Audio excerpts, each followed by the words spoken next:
But all those some things He's called us to, it feels like the only thing we know how to say in return is excuses. But God has a response to that. Here's what God says to this. It says in Jeremiah 1:5, "Before I formed you in the womb, I knew you. And before you were born, I consecrated you," which is a big word just to say set you apart. Set you apart. "Before you were born, I consecrated you. I appointed you a prophet to the nations." God has uniquely wired you for a purpose. God made you on purpose for a purpose.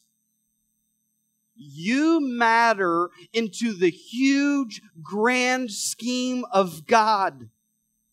You matter.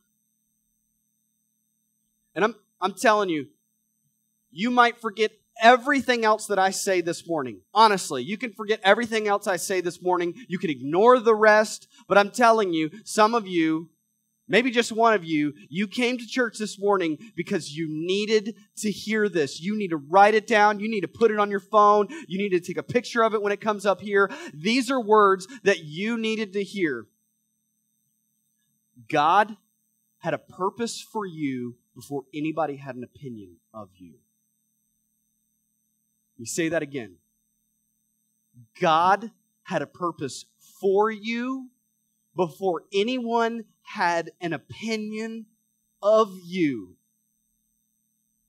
So what are you going to allow to rule and control your life? Are you going to allow the opinions of others to define what you love and care about? Or are you going to allow God's purposes to define you?